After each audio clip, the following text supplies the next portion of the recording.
step inside the Scarlet Vault. Locked away here are supernatural artifacts too powerful, too dangerous to exist. Every item stored here is drenched in horror, and every item has a story. Would you like to hear one? Tales from the Scarlet Vault. Good evening. Take a look at this item. A clenched silver fist, the work of a 19th century Romanian blacksmith named Petrea. Nowadays we might call it a prosthetic hand, and it was attached to its amputated wearer with these leather straps. Looks rather brutal, doesn't it? And if I flick it sharply, like this, as you can see, the fingers of this metal appendage extend and lock, and these nail-like spikes, coated in solid silver, could do some very nasty damage indeed, especially to a vampire. But then, that's the sole purpose of this unusual weapon, isn't it?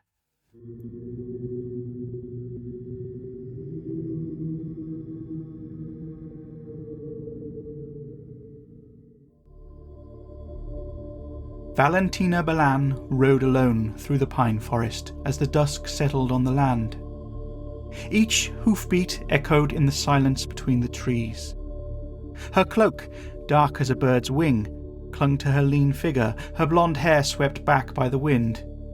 A silver-coated dagger hung at her side, its blade sharpened to pierce a vampire's heart.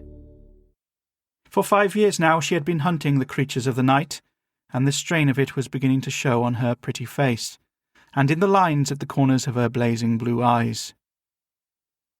"The night hides monsters," she once wrote in her journals, "and it demands a heavy price from those who challenge them." She had spent years studying ancient lore and arcane rituals.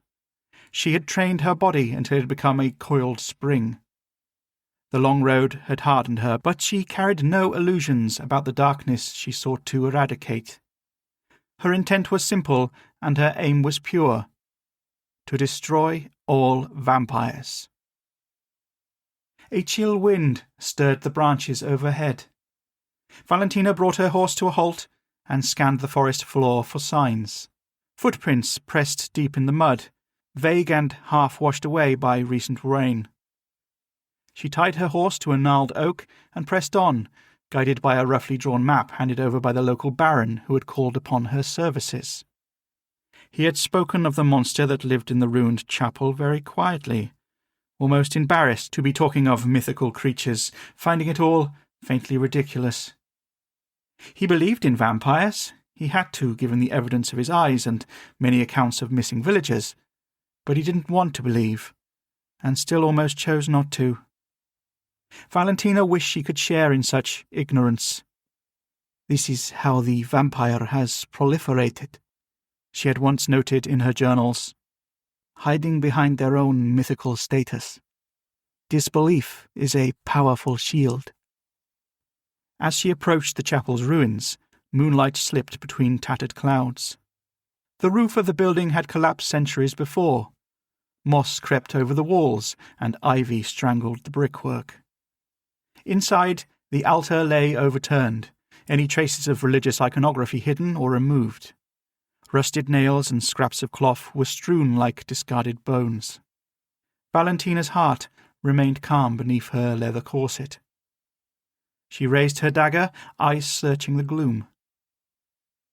Hunting at night was much more dangerous than during the daytime, but Valentina had found that being active at the same time as her prey was the most effective way to hunt. She whispered into the darkness, come out, wherever you are." A soft hiss sounded from the shadows. Valentina crouched, blade raised. A flash of pale skin gleamed. She lunged forward. Her dagger struck nothing but air. A silvered hand with long fingernails lashed out, catching her wrist with inhuman strength. Pain shot up her arm, dull yet cold. She planted her feet and twisted, taking the beast by surprise. Usually its victims did not fight back. The creature released her, hissing like a wounded animal, retreated into darkness. Valentina pressed her free hand to her side. There was no blood. She inhaled slowly, easing adrenaline from her veins. She paused for a moment, listening. Only the wind answered. She followed fresh footprints towards the back of the chapel, every muscle tensed. She stepped over broken pews and dodged rubble. The night creature had gone. Her prey must have slipped down into the crypt beneath. The stone door gaped open, darkness beckoning. The steps it led to looked perilously unsafe, so she set a dagger into a belt and drew a length of rope, tying one end to a spike in the doorframe. Taking a deep breath, she descended into the crypt. Torches lined the walls, but none bore flame. She struck a match. The feeble glow illuminated a scene of ruin. Bodies littered the floor, some in a greater state of decay than others. Leftovers from the vampire's feasts. She suppressed a shudder. At the far corner of the crypt, the night creature crouched over its latest victim, supping at the neck of a dead teenage boy with wide, staring eyes. Valentina's lips curved in a slight smile of triumph. She crept forward and raised her dagger, keen to end this horror. The vampire turned its gaze upon her. Its eyes burned like coals.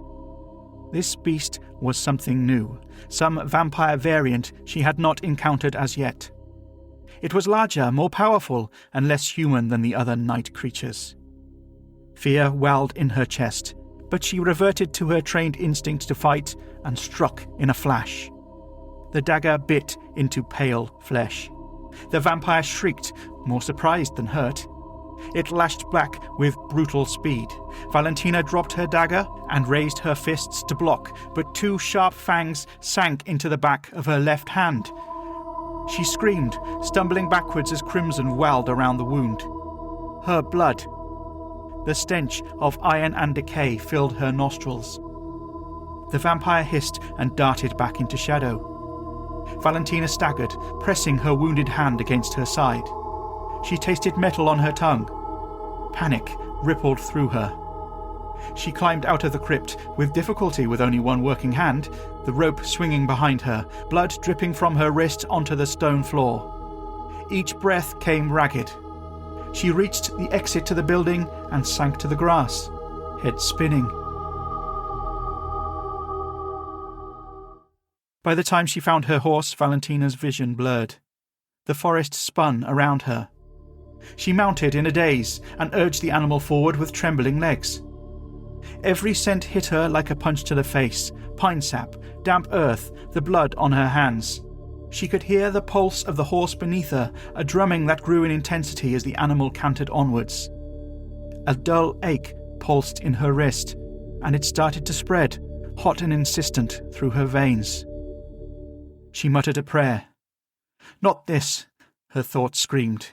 "Don't let me turn into one of the creatures I have devoted my life to destroying. Please, please, not this."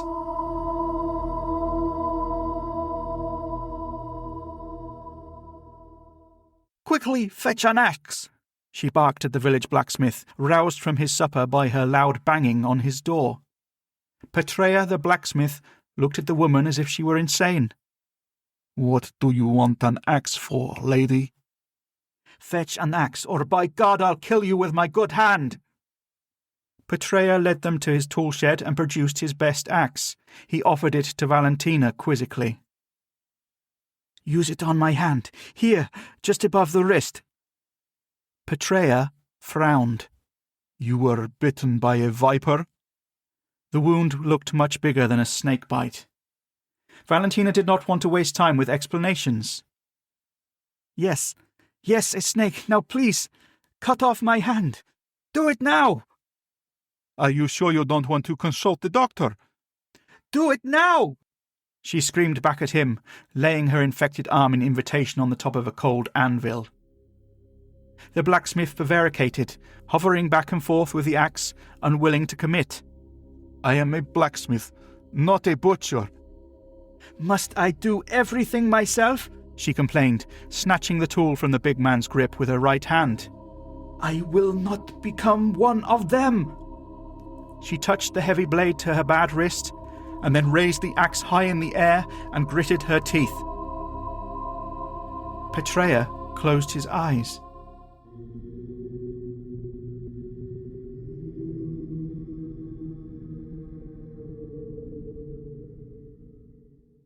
The blacksmith cauterized Valentina's wrist, much to his discomfort, well, more to hers, of course, and after sweating off her fever for a few days, she returned to thank him for his assistance during her time of need. The vampiric infection had not taken hold, and Valentina was able to conclude, in spite of the loss of her left hand, her mission to hunt down and destroy the night creature that lurked down in the crypt.